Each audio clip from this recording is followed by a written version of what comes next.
Bollywood cafe आज explain कर रहा है एक American psychological thriller movie deep water जो हाल ही में 22 में रिलीज हुई है।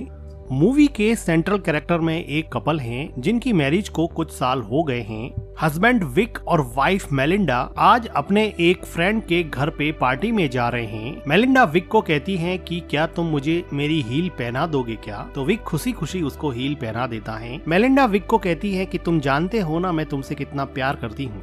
ये सुनकर विक को जैसे कुछ हर्ट हुआ और वो अपनी वाइफ को बिना जवाब दिए कहता है कि चलो चलते हैं।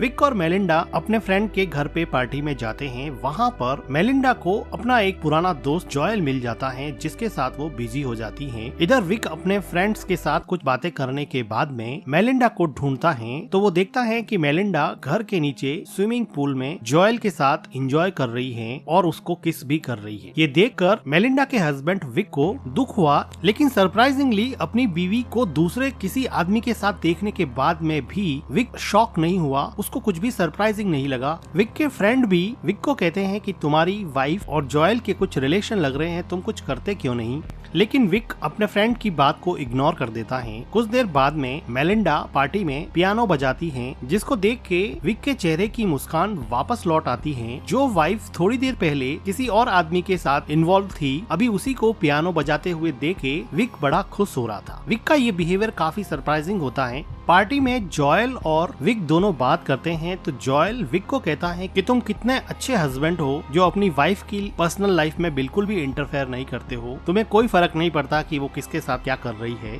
तो विक कहता है कि मेरी वाइफ का एक पुराना बॉयफ्रेंड था मार्टिन, और तुम्हें पता है ना कि मार्टिन अभी टाउन से गायब है, पता है तुम्हें क्यों गायब है? तो जॉयल पूछता है कि क्यों? तो विक कहता है कि उसको मैंने मार डाला, जो भी मेरे वाइफ के करीब आता है मैं उसको मार डालता हूँ। ये सुन के जॉयल काफी डर जाता है और वो पार्टी से डर के मारे चला जाता है। पार्टी के बाद में मेलिंडा विक को पूछती है कि क्या तुमने जॉयल को धमकाया था, वो पार्टी को बीच में ही छोड़ के क्यों चला गया था? तो विक कहता है कि नहीं, बिल्कुल नहीं, मैंने तो उसको नहीं धमकाया। विक और मेलिंडा अपने घर पे आ जाते हैं। इन दोनों की एक बेटी है ट्रिक्सी, और ट्रिक्सी को संभालने के लिए एक बेबी सीटर आती है। आज बेबी सीटर के सामने ही मेलिंडा ने अपना टॉप उतार दिया है तो विक बेबी सीटर को समझाता है कि मेरी वाइफ एक अलग कल्चर से बिलोंग करती है, वो ब्राजीलियन है और वो काफी ओपन माइंडेड है, इसलिए तुम इस चीज को माइंड मत करना। तो मेलिंडा कहती है कि अमेरिका कितना सफोकेटिंग है, यहाँ पे लोग कितने रिजर्व रहते हैं। इसके बाद में विक मेलिंडा को बॉडी मसाज देता है और उसको पूछता है कि तुम्हें ऐसे लड़के ही क्यों पसंद आते हैं जिनके पास इंटेलिजेंस या ब्रेन नहीं होता है। तो वो अपने हस्बैंड को काउंटर करते हुए पूछती है कि do you like me for my brain और समथिंग एल्स। वो कहती है कि मैं ब्रेन के लिए लड़कों को नहीं चॉइस करती हूँ, मैं प्लीजर के लिए करती हूँ। बॉडी मसाज के बाद में मेलिंडा विक को दूसरे रूम में जाने के लिए कहती है। तब हमें पता चलता है कि हस्बैंड वाइफ दोनों अलग अलग रूम में सोते हैं। ब्राजीलियन वाइफ और अमेरिकन हस्बैंड की लाइफ बाहर से बिल्कुल परफेक्ट दिखती है, लेकिन अंदर से इनकी लाइफ पूरी तरह से बिखरी हुई है।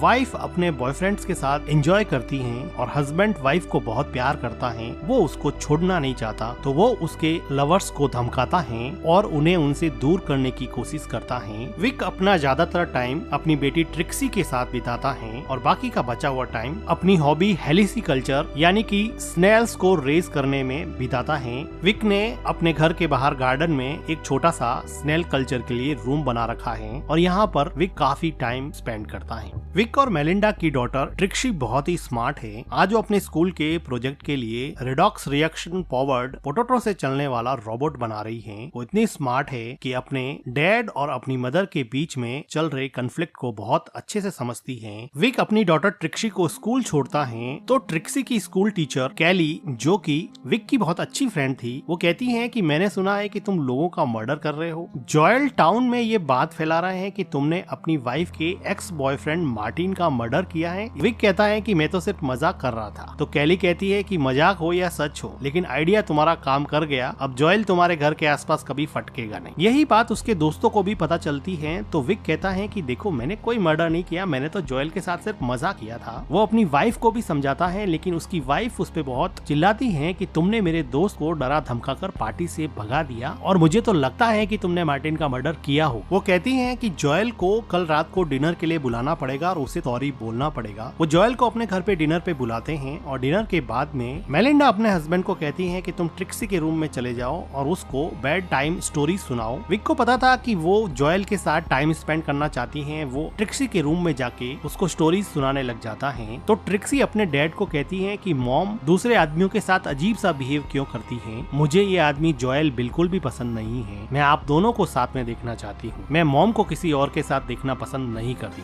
विक कहता है कि मैं जानता हूँ, कोई बात नहीं, तुम सो जाओ। उसके बाद में विक अपने ही घर में अपनी वाइफ के साथ जॉयल को मस्ती करता हुआ देखता है। तो वो किचन में जाके कुछ प्लेट्स पटक देता है। आवाज सुन के ये दोनों बाहर आते हैं। बाहर आने पर विक जॉयल को कहता है कि मैं तुमसे कोई सॉरी वॉरी बोलने वाला हूँ नहीं। तुम्हें एक बात बता दूं कि मार्टिन का मर्डर मैंने ही हैमर मार मार के किया था। जॉयल और ज्यादा डर जाता है और वहाँ से चला जाता है। नेक्स्ट डे विक, मेलिंडा और ट्रिक्सी अपने फ्रेंड की एक पार्टी में जाते हैं, जहाँ पर उनको एक राइटर डॉन मिलता है।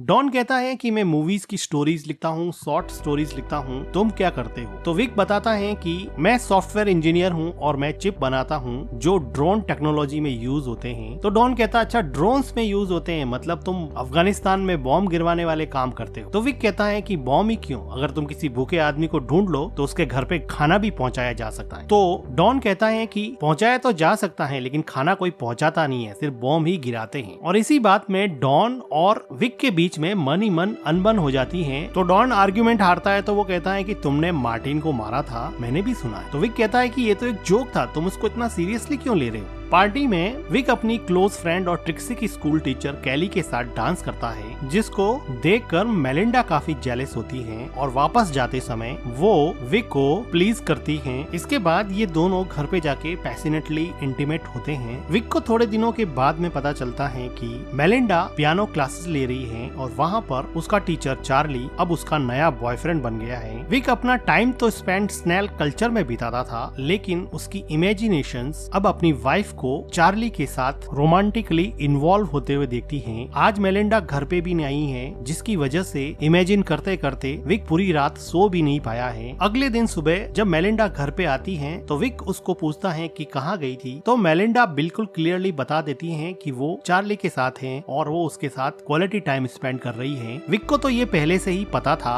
मेलिंडा इतनी ब्लंट है कि वो अपने हस्बैंड को चार्ली के बारे में ऐसी ऐसी बातें बताती है जिसको उसका हस्बैंड सुन भी नहीं सकता। वो कहती है कि क्या मैं बताऊं कि उसने मुझे कैसे खुश किया, उसने मेरे शरीर पे कहाँ कहाँ मार्क्स छोड़े, क्या जानना चाहते हो तुम? तो विक कहता है कि हमारी एक डॉटर है, हमारी एक फैमिली है, तुम कुछ तो सोचो। तो मेलिंडा क्लियरली कहती है कि तुम्हारी चॉइस थी, फैमिली बनाना, बच्चे पैदा करना, वो तुम्हारी चॉइस। इससे क्लियरली ये लगता है कि मेलिंडा विक के साथ एक ओपन रिलेशन में रहना चाहती थी, लेकिन फैमिली बनाने का और बच्चे पैदा करने का प्लान विक ने बनाया था। इसलिए अब मेलिंडा उसके साथ एडजस्ट नहीं कर पा रही है, लेकिन विक चाहता है कि वो सब एक फैमिली की तरह एक ही छत के नीचे रहे। लेकिन मेलिंडा की इन हरकतों ने इस प्लान को चौपट कर दिया और अब ये फैमिली डीप वाटर्स में है, इनकी मैरिज डीप वाटर्स में है, इनके इमोशंस डीप वाटर्स में है, मेलिंडा का बिहेवियर डीप वाटर्स में है और विक का फ्रस्ट्रेशन डीप वाटर्स में। विक ने मन ही मन सोच लिया था कि अब ये सब नहीं चलेगा।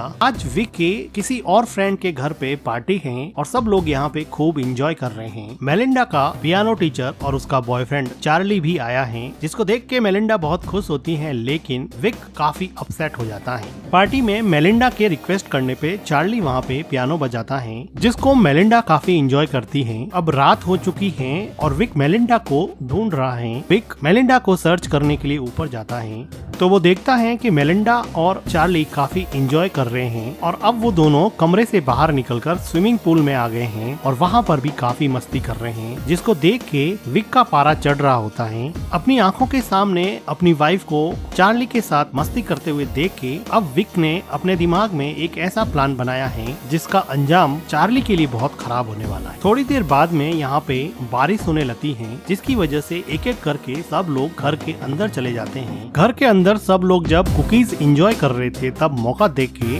विक चार्ली को स्विमिंग पूल के अंदर डुबो कर मार डालता है और फिर चुपचाप अंदर आ जाता है और खुद भी कुकीज खाने में बिजी हो जाता है। इधर मेलिंडा चार्ली को ढूंढ रही होती है। वो बाहर देखती है तो वो देखती है कि चार्ली स्विमिंग पूल में मरा हुआ तैर रहा है। वो चिल्लाती है, सब लोग मिलके उसको बाहर निकालते हैं। उसको रिवाइव करने की कोशिश करते हैं लेकिन वो रिवाइव नहीं हो पाता। डॉक्टर्स और पुलिस की टीम आती है। डॉक्टर उसको डेड घोषित कर देते हैं। पुलिस यहाँ पे सबसे इन्वेस्टिगेशन करती है लेकिन कुछ खास पुलिस को मिलता नहीं है। पुलिस फिलहाल इसको एक्सीडेंटल ड्राउनिंग का केस ही मान रही है, लेकिन डॉन जिसने स्विमिंग पूल में चार्ली और विक को अकेले देखा था वो अब विक पे डाउट करने लगा है। डॉन ने अब एक प्राइवेट इन्वेस्टिगेटर हायर किया है जो विक पे नजर रखता है। विक इस आदमी को एक दिन अपनी वाइफ के साथ पकड़ लेता है। ये आदमी पहले तो अपने आप को साइकोथेरेपिस्ट बताता है लेकिन विक को पता चल चुका था कि ये इन्वेस्टिगेटर है और उसने अपनी वाइफ के बैंक स्टेटमेंट से पता लगाया कि उसकी वाइफ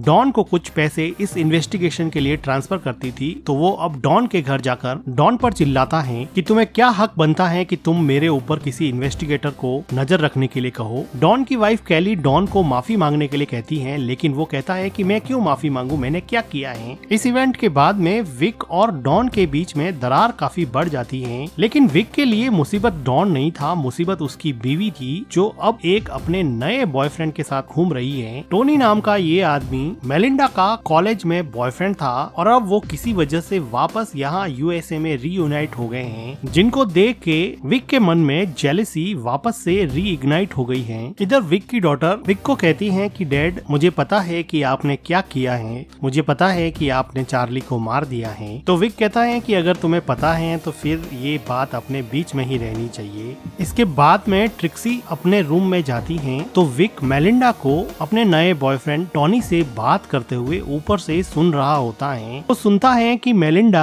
कह रही है कि कब चलने का प्लान है। ट्रिक्सी को इस बात की धीरे धीरे आदत पड़ जाएगी, वो वहाँ पे एडजस्ट कर लेगी। मेलिंडा की ये बातें सुन के विक को ये बात समझ में आ गई कि वो ब्राजील जाने का प्लानिंग कर रही है और वो ट्रिक्सी को भी अपने साथ में ले जाएगी और वो टोनी के साथ जाकर वापस अपनी नेटिव कंट्री ब्राजील में बसने का प्लान कर रही है। अगले दिन विक का गुस्सा और बढ़ जाता है जब टोनी मेलिंडा के बुलाने पर उसके घर आता है और मेलिंडा के साथ लंच करके डांस करता है और उसके साथ काफी इंजॉय करता है। विक को ये सब बिल्कुल भी सहन नहीं हो रहा होता है, इसलिए वो अगले दिन टोनी को एक रेस्टोरेंट से निकलते हुए पिक कर लेता है और कहता है कि मेलिंडा ने यहाँ से थोड़ी दूर पर एक प्रॉपर्टी की साइट देखी है, चलो देख के आते हैं। इंसिस्ट करने पर टोनी कार के अंदर बैठ जाता है और ये दोनों इस टाउन से काफी दूर एक हाइकिंग साइट पे जाते हैं और विक यहाँ पे काफी रफ कार चलाता है जिसको देख के टोनी को बड़ा अजीब लगता है। अब ये दोनों हाइकिंग साइट पे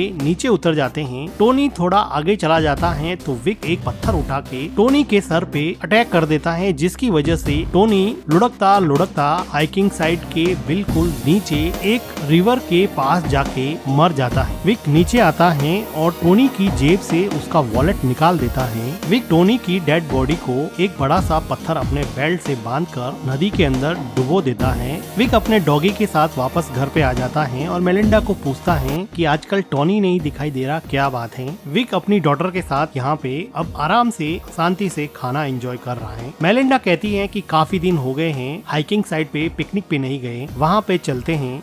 तो विक मेलिंडा और अपनी डॉटर के साथ हाइकिंग साइट पे पिकनिक के लिए चला जाता है और वहाँ पर विक अपने द्वारा ली हुई फोटोज को मेलिंडा को दिखाता है, जिसमें मेलिंडा की बहुत सारी फोटोज का कलेक्शन था, जिसे देख के मेलिंडा बहुत खुश होती है और वो कहती है तुम अकेले ही ऐसे हो जो मेरी सभी हरकतों के बावजूद भी मेरे साथ रहना चाहते हो, मैं सच में तुमसे प्यार करती हूँ। और वो काफी इमोशनल हो जाती है। अभी विक देखता है कि उसकी डॉटर ट्रिक्सी नदी के पास चली गई है, तो उसको लाने के लिए वो वहाँ जाता है। तो वो देखता है कि वहाँ पर टोनी की डेड बॉडी फूलने की वजह से पानी के ऊपर आ गई है। अब विक को लगा कि किसी को पता चल जाएगा, इसलिए वो वहाँ से मेलिंडा और ट्रिक्सी को लेके निकल जाता है, लेकिन जानबूझकर मेलिंडा का एक स्कार्फ वहाँ पे छोड़ देता है, जिसके बारे में मेलिंडा कार में पूछती है कि मेरा स्कार्फ वहीं पे रह गया है। तो विक अनजान बनते हुए कहता है कि कोई बात नहीं, मैं कल जाके ले आऊंगा। पिकनिक के बाद में घर आने पर मेलिंडा विक के साथ इंटीमेट होती है और विक को कई दिनों के बाद में ऐसा लगा कि शायद मेलिंडा बदल गई है। अगले दिन विक मेलिंडा के उठने के पहले ही स्कार्फ लेने के बहाने से हाइकिंग साइट पे जाता है। मेलिंडा पीछे उठती है और विक को ढूंढती है और विक विक के स्नेल वाले रूम में पहुंचती हैं, जहां पर चेक करने पर वो देखती हैं कि टोनी का वॉलेट वहां पे रखा हुआ है, जिसको देख के वो समझ जाती हैं कि उसके हस्बैंड ने ही टोनी को मारा होगा। इसलिए वो डॉन को कॉल कर देती हैं। इधर हाइकिंग साइट पे विक टोनी की बॉडी को ठिकाने लगा रहा होता है, तो वहाँ पर अचानक से डॉन आ जाता है और कहता है कि विक क्या कर रहे हो। तो विक कहता है कि मेरी वाइफ का स्कार्फ यहाँ पे रह गया था। तो वो कहता है कि देखो स्कार्फ तो मेरे पास है, और वो विक को बॉडी को पानी के अंदर धकेलते हुए देख लेता है और वो वहाँ से डर के मारे भागने लगता है। विक भी अपनी साइकिल लेके उसके पीछे भागता है। डॉन तेजी से कार चलाता है और कहता है कि चलो मुझे एक और स्क्रिप्ट मिल गई जिस पर मैं बुक लिखूंगा। अब वो पुलिस को मैसेज करना चाहता है, लेकिन ऑटो करेक्ट की वजह से मैसेज नहीं होता है और फोन नीचे गिर जाता है। यहाँ माउंटेन्स की वजह से कार प्रॉपरली चल नहीं रही थी, लेकिन विक इस साइड से काफी परिचित था, इसलिए वो अपनी साइकिल से शॉर्टकट लेके डॉन की कार के सामने आ जाता है, जिसकी वजह से डॉन उसको बचाने की कोशिश करता है और उसका बैलेंस बिगड़ जाता है और उसकी कार का एक्सीडेंट हो जाता है और वो कार के साथ ही नदी में डूब जाता है और वहीं मर जाता है। इधर मेलिंडा रोते हुए अपना बैग पैक करती हैं और यहाँ से जाने की तैयारी करती हैं, लेकिन मेलिंडा की डॉटर ट्रिक्सी वो बैग स्विमिंग पूल में फेंक देती हैं और कहती हैं कि मैं नहीं चलूंगी, मैं तुम्हें और डैड को एक साथ देखना चाहती हूँ। जिसे सुनकर ऐसा लगा कि मेलिंडा का मन बदल गया है। थोड़ी देर बाद में विक घर पे आता है और मेलिंडा को पूछता है कि क्या हुआ। मेलिंडा कहती है कुछ भी तो नहीं। मेलिंडा को सब कुछ पता था, लेकिन वो विक को कुछ नहीं बोल रही थी। मेलिंडा ने टोनी का वॉलेट जो स्नेल रूम से मिला था उसने अब वो जला दिया है, क्योंकि उसको रियलाइज हो गया है कि उसके हस्बैंड से ज्यादा उससे कोई प्यार नहीं करता है और अब वो अपने हस्बैंड और अपनी डॉटर ट्रिक्सी के साथ एक अच्छी फैमिली की तरह जिंदगी गुजारेंगे। और इस तरह से गलत तरीके से ही सही, लेकिन विक ने अपनी मैरिज जो कि डीप वाटर्स में थी अभी आउट ऑफ डीप वाटर्स है। और इसी के साथ ये मूवी एंड हो जाती है। मूवी का एक्सप्लेनेशन अच्छा लगा हो तो वीडियो को लाइक कीजिएगा, हमारे चैनल को सब्सक्राइब कीजिएगा and thank you for watching.